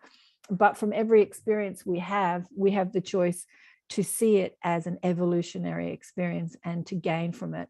So like many people on the planet, she does speak about her terrible experiences and says, oh, this is terrible. But then she goes straight back into love and light. As I say, I've been showcasing new old teachers and starseeds and walk-ins and hybrids, for years and years. And this deliberate creation puzzle piece is, as the Arcturians have told me, they sort of work with the mind, is the most important part of this, is when we can flow our energy, think in a way that does not resist or judge anything, then we absolutely take our power back. When we're not resisting or judging anything as good or bad, but being grateful for the experience it's giving us. Thank you. I can't stress that enough. Thank you. So very true. So you're basically kind of, I guess highlighted her, brought her to the light. I'd never heard of her before. She's she's from Germany. So it's a very nice starseed lady. And so they are, starseed from Spain, for example, from Germany. Are there any starseeds that are from some of those countries that we don't dare to talk about it? Everywhere. They're all over the world. They're everywhere. They're absolutely everywhere. I mean, the people that volunteer to come into this dimension to help clean house, to shift our consciousness from fear to love, they place themselves all over the world in every situation, in every country. They're absolutely everywhere. And many of the people that I attract, as I say, I attract the teachers, the New World teachers, the Starseeds, the people that are here to make a difference, say to me, I feel so alone in my experiences, because they place themselves in country towns where there are just not other people like them. But through the internet, we have the opportunity, and this is what Sheila's doing with the Wish Alliance, we have the opportunity to rejoin our cosmic family and to support each other in the work that we're doing across the globe. But yeah, they're absolutely, Ross, they're absolutely everywhere. They really are. Yeah. So there will be Starseeds, like, that they can speak in front of us as an audience and share from, let's say, China, Russia, India, some. Absolutely. God, Okay. Yeah. And many of them are not, on YouTube making podcasts or stuff. They're just doing their work. They're just being love and light. They're just being love and light. I watched a Christian movie the other day. I'm always looking for some sort of interesting thing to watch. Much of the stuff on Netflix and those other is also violent. And there was this gorgeous Christian movie about this young boy who was really sick with cancer. He had met the love of his life at school. It was your typical American sort of the beautiful blonde girlfriend and the lovely guy. And he came from this big family. And everything that was happening to him, he was happy about it. Like he suffered, but he didn't judge it. And then his brother, who was a football star, his girlfriend dumps him and he can't play football because he's worried about it. He's suffering over everything. Like he's worrying and suffering over everything. And he's the good looking football guy who everyone adores. And there's his brother dying of cancer, who's going through chemo. So he's bald and vomiting the whole time. And he's still loving everybody and loving life. And the message was, this was showcasing one of these starseeds that was not necessarily on YouTube, but just accentuating the positive, which is the name of the show, right? In any situation, no matter what you're going through, you can still love life and accentuate the positive and see the gifts. And eventually the guy dies. He marries his high school sweetheart and he dies. It was a very Christian movie, so there's lots of talk about God and Jesus and stuff like that. But it was just showcasing how these people come to earth to show us that life is a gift and we can love all of it. Doesn't matter if we're dying of cancer, we can still love our life. And to don that perspective, because that's who we are. We are love. We don't look for love. We are love. And then there's a choice of being it or not. And that's the choice. So to be a deliberate creator is, do I choose love over fear? Do I choose love over hate? Doesn't really matter what's happening in the world. What am I choosing? How am I choosing to think about it? How am I choosing to flow my energy? Yeah, that's who we are as deliberate creators. So true. And those starseeds, they came here on Earth, to Earth, for this specific time, because they knew that this is what's going to be happening.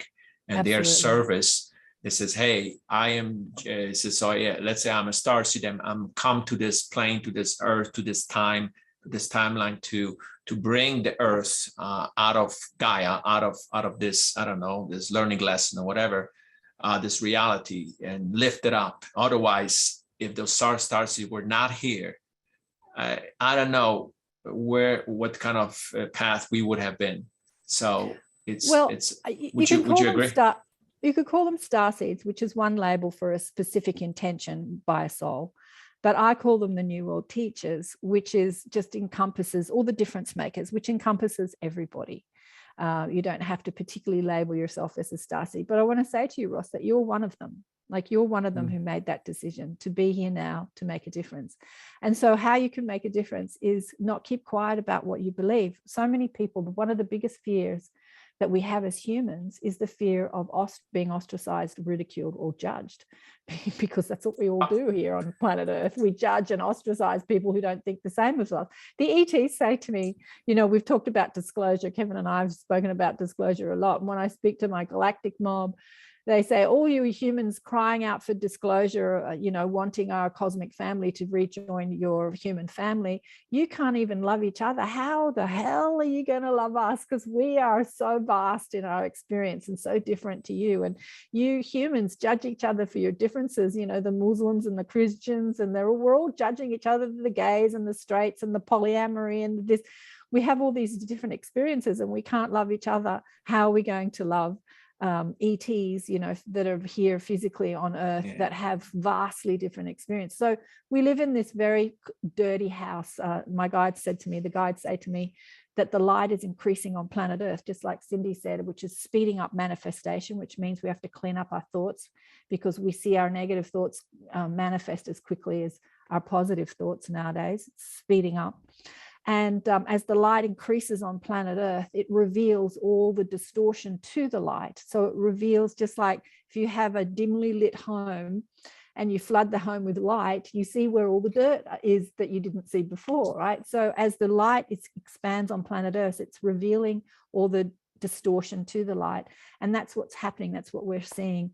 And then the distortion is revealed, corrupt governments and pedophilia and all this stuff is being revealed. And then humans go into judgment about it and you know, hate and judgment. But the hate and the judgment is the part of Earth that we need to clean up. And so the Starseeds here, predominantly the light weavers, the New World teachers, the difference makers, are here to increase the love quota, to increase love and acceptance. And we first have to do it with ourselves and our family and our society and the rest of the world, and obviously the cosmos when we rejoin our cosmic family. Yeah, to have that acceptance. Take it. Acceptance, you know, it's really taking away the division, you know, the politics, the religion, you know, the polarization that's between those two. There's always something polarized, denied, reject, because that's what it really, when you polarize, you divide, and we cannot be divided. We cannot be divided. We are one human race. We are one species, and how the heck do we supposed to be living with our star brothers and sisters if we cannot live with ourselves? You know? Yeah, that's right. I mean, and that's what I say. That's what I say. Share what you come to experience. I've been ostracized my whole life by my family and friends because they just think I'm crazy.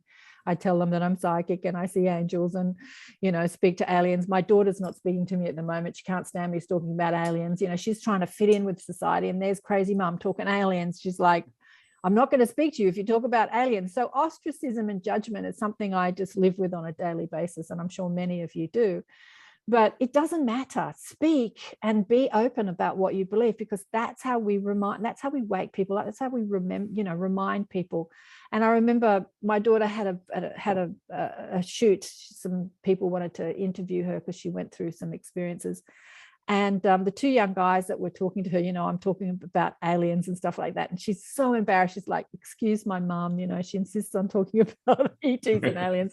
And one of them said to me, you know, why do you think about this stuff? I said, because in your generation, it will be your reality. We are rejoining our cosmic family, and in the not too distant future, it'll be your reality. You know, in 20, 30 years, I might not be here, but you will, and we'll live in a space-based race, you know, where we're connected to the universe. And he said, wow, interesting.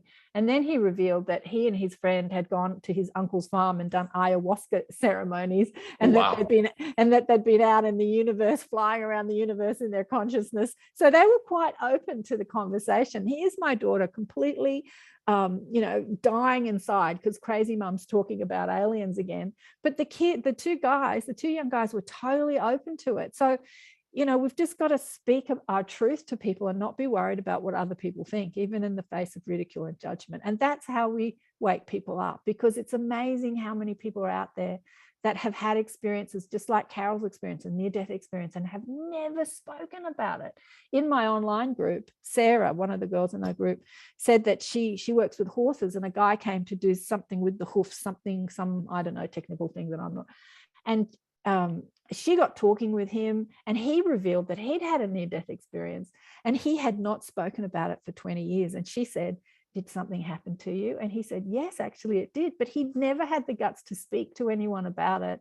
And there's Sarah, you know, the two of them talking about this over a horse hoof, and allowing him to express himself in a way that he's never expressed himself before. So if we keep quiet and a fear of ridicule, we're never going to allow people to realize the truth of who we are as infinite creative, you know, beings, extensions of the source, you know, connected to the cosmos. And so, yeah.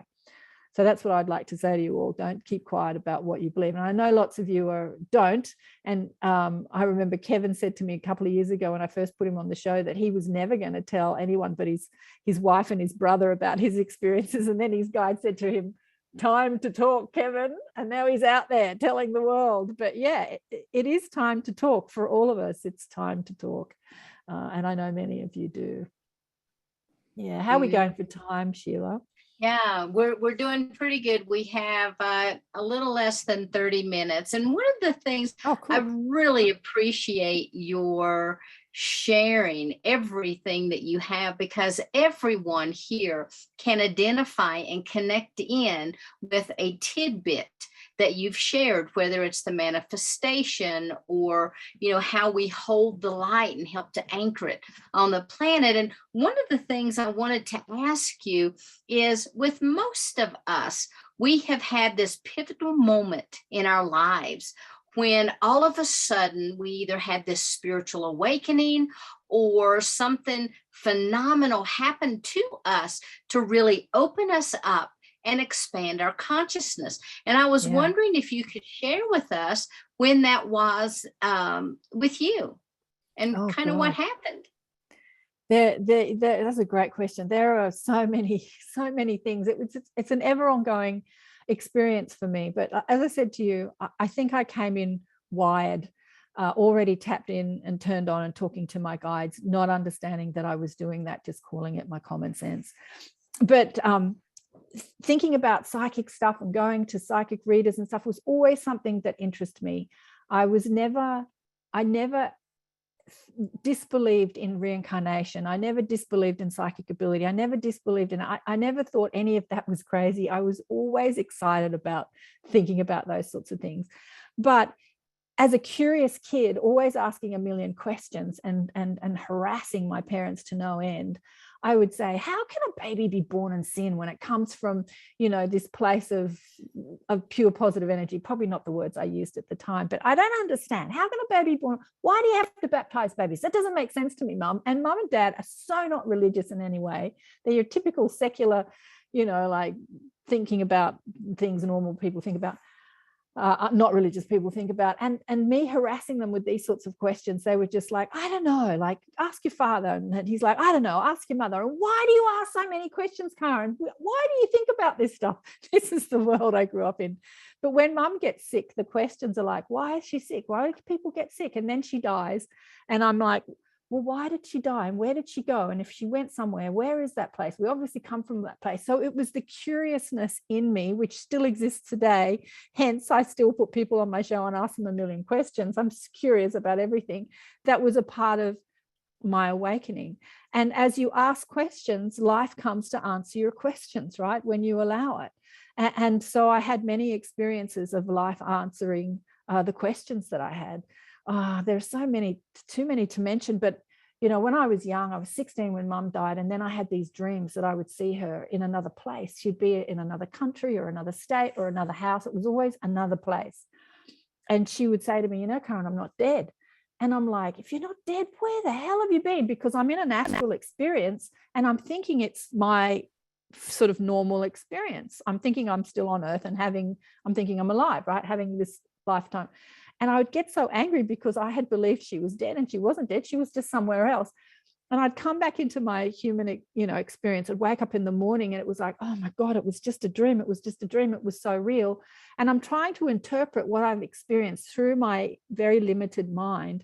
And I was seeing it as nightmares because it wasn't the truth. Like in this reality, it wasn't my truth, but I would be hanging out with her on the astral plane. She'd keep saying, I'm not dead. I'm not dead. And you don't die. Nobody dies. And this was an ongoing experience I had with many dead friends. Death seems to follow me. Like all my best friends from childhood, they all died young, and they all came to tell me that they didn't die. And that's what the book Return to Love was all about. It was the message of love from my dead friends and a few other people, and that returning to love you don't actually have to die to return to love. You can return to love here on earth, but eventually we'll all return to love. We might have to die to do it, but it's not necessary. And also it's the message in Awakened by Death that death can be such an awakening process. But I remember one of the most amazing experiences I had. I've had many. I read a book. Somebody had said to me, oh, you got to get the book, A Journey of Souls. And I went to the bookshop, Cindy. Yeah, I went to the bookshop and I said, somebody told me I need to get a book before the internet about souls having a journey. And then she said, a soul's journey. And I go, yeah, that sounds like it. So I bought this book. It was the wrong book. And it was written by a guy called Peter Richelieu. I think that was his writer's name, but a guy who lived in the Second World War in India. And he had received a telegram that his brother had died in the war. And at the time he was reading the telegram, he was one of these old English people that lived in a big mansion. He had a butler. Someone knocked at the door, a man in a turban, and had said, I've come to speak to the master about his brother. And the butler goes into the study and he's holding the telegram informing him that his brother had died.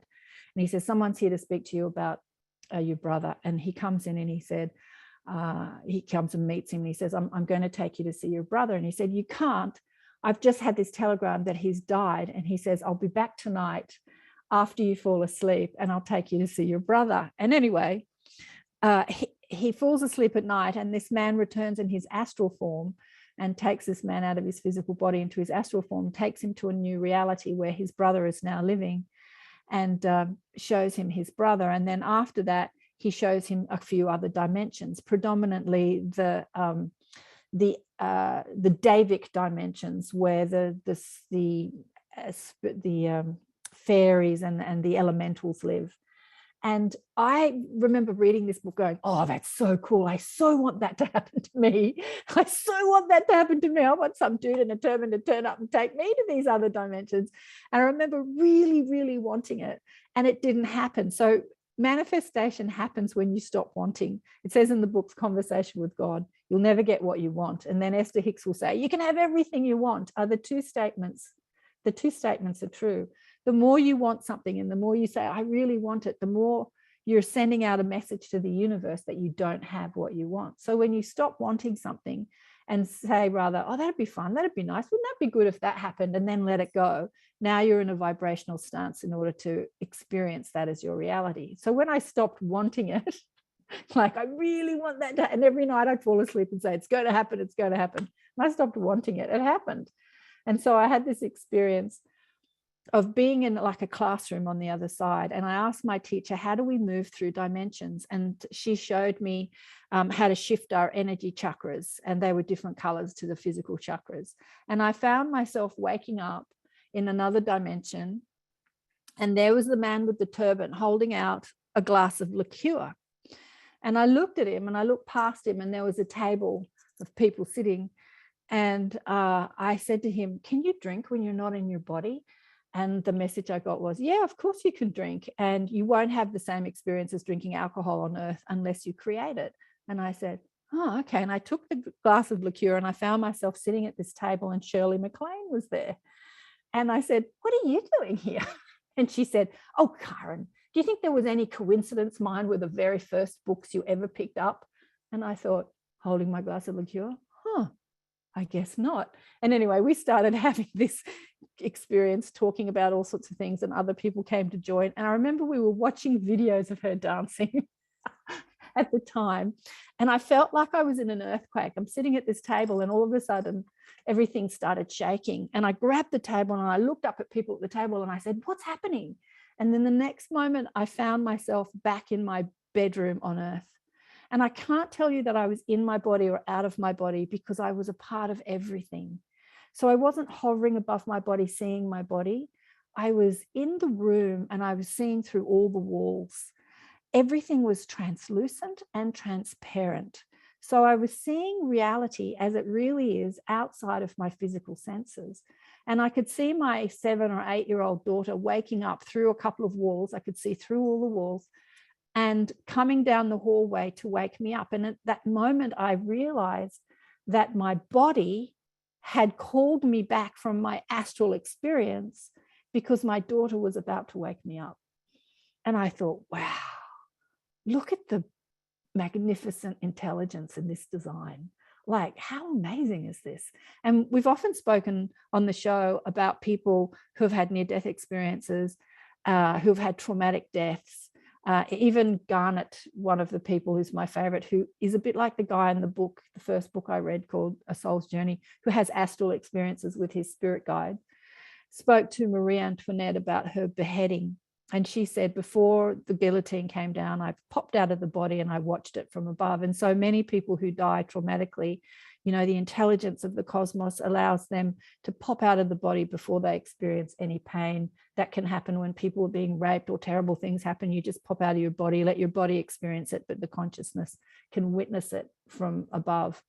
And so this is sort of what I was experiencing. And then my daughter starts shaking my body, saying, wake up, Mom, wake up. And I'm going, I don't want this experience to end. I don't want this experience to end.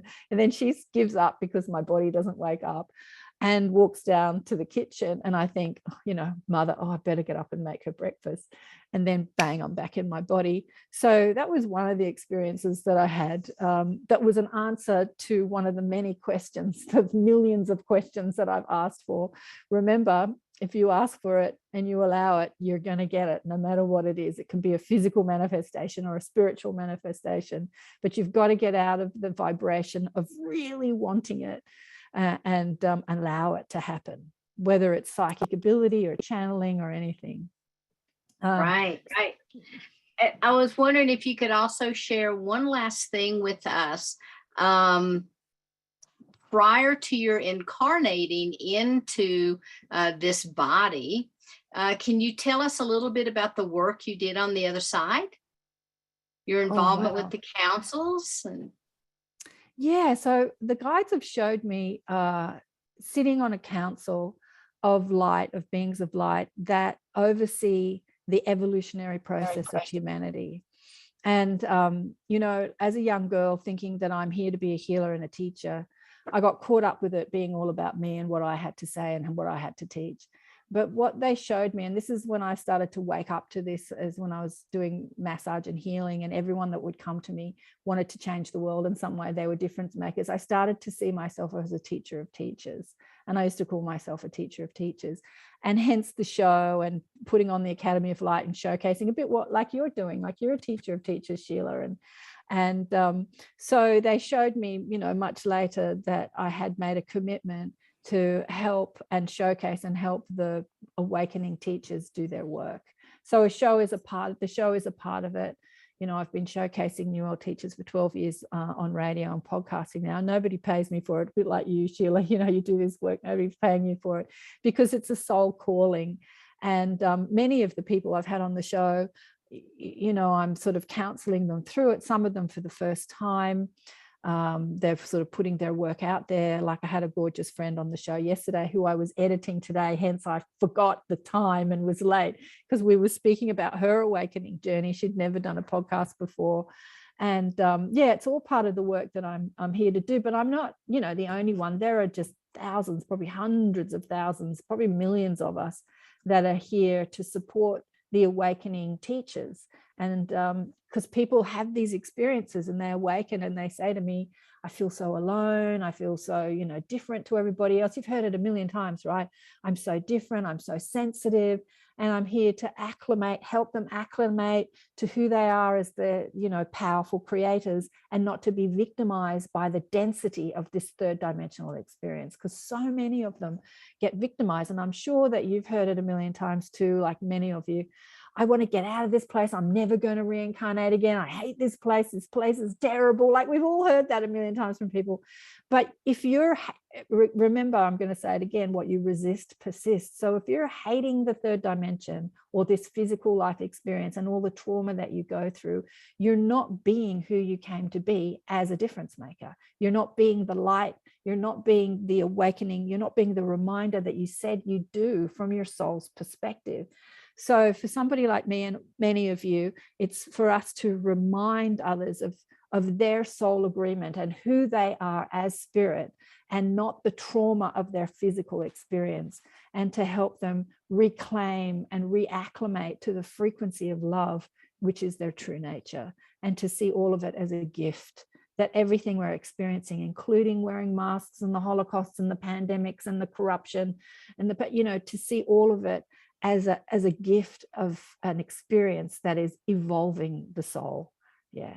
So did that answer the question? Beautiful. I forgot the question. Yes, it did. That's beautiful. And, you know, it's wonderful that we have everything recorded, because people will text me all the time. Where's the recording? I got to go back and listen. I got to go back and listen. So I promise, guys, I will get this up tonight, and you can go back and listen to Karen as many times as you would like to, because you shared so much with us tonight, so much wisdom, so much beauty, and it's just been wonderful. And before we close, I was wondering, is there any kind of like parting words or anything that you would like to share with us as a final thought? Yeah, I'd like to tell people about what I'm doing this year. So each week I have an online group called the Inner Sanctum, and each week I teach this stuff every week, and it's been very loose and very free and very open. But this year I'm getting a little more organized. It's a lot more work for me, but it's the way the human mind works. I like to be in the moment and go with the flow. And my guides have been talking to me about putting on structured online courses, because I've been doing courses physically for years, not over the last few years because of COVID and everything like that. So I'm doing some online courses, and many of you don't need them, but some of you will. So the first one is meet your spirit guide and connect to your spiritual team. People are always asking me, because I'm always having the mob speak through me. I don't channel like other people channel, because my guide said to me, or Jesus actually, Sananda, I call him Sananda, said to me when I was crying out for identity, like, who are you? And he stepped forward, and as I said, I had no religious upbringing, so I didn't even really believe in Jesus. I thought people that talked about Jesus were God botherers.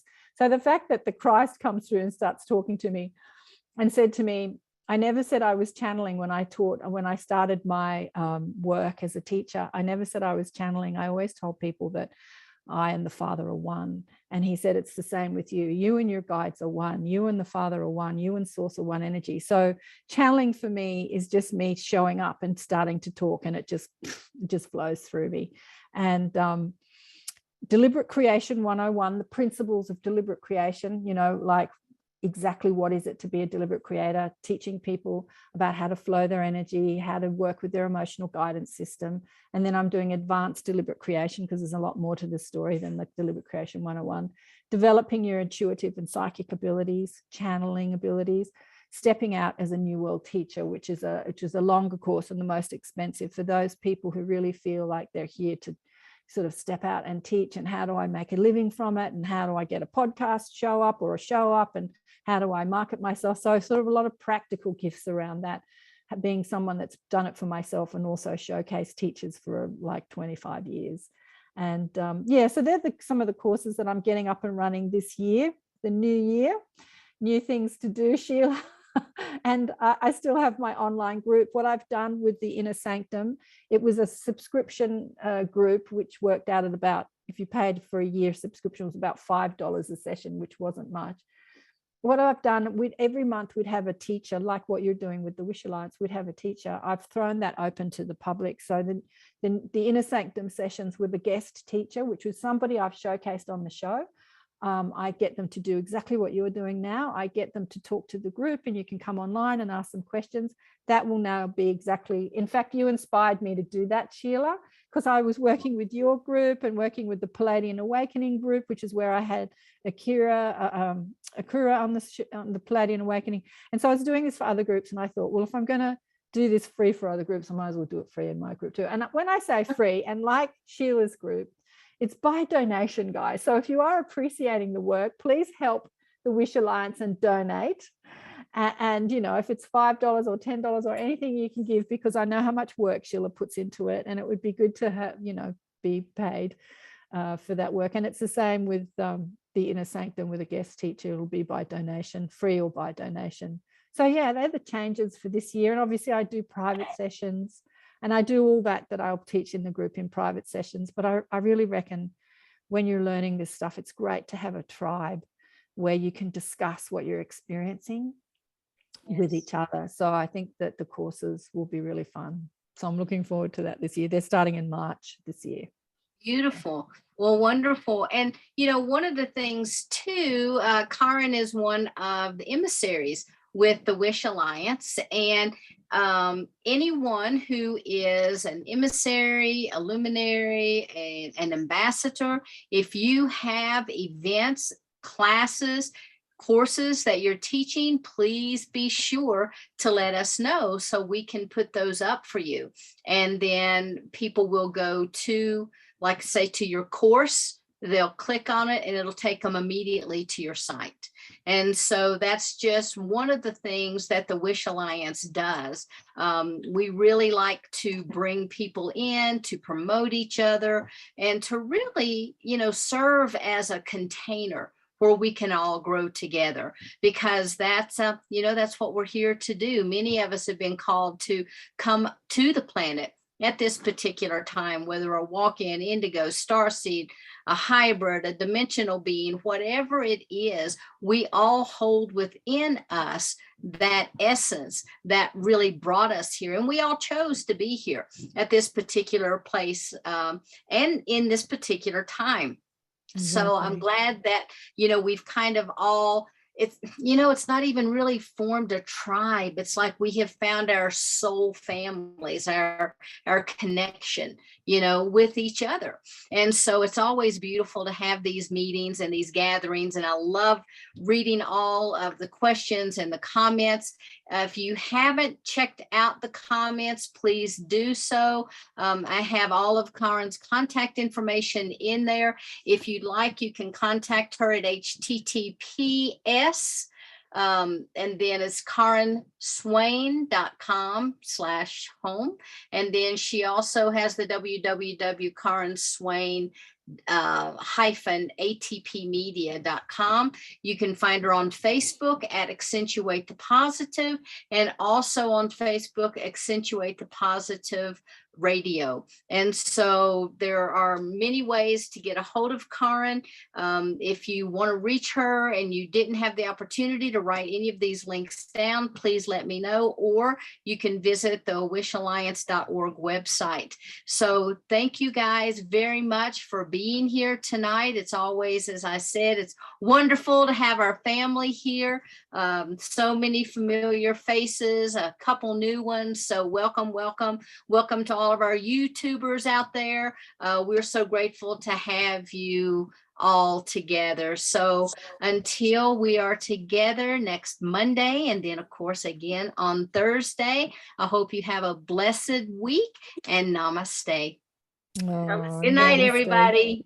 Thanks, Karen. Lots of love. Love you guys. Good night. Good night. Good night, Cindy. Good night. Love Great you all. man. Thank you, Karen. Thank you, Thanks, Karen. Karen.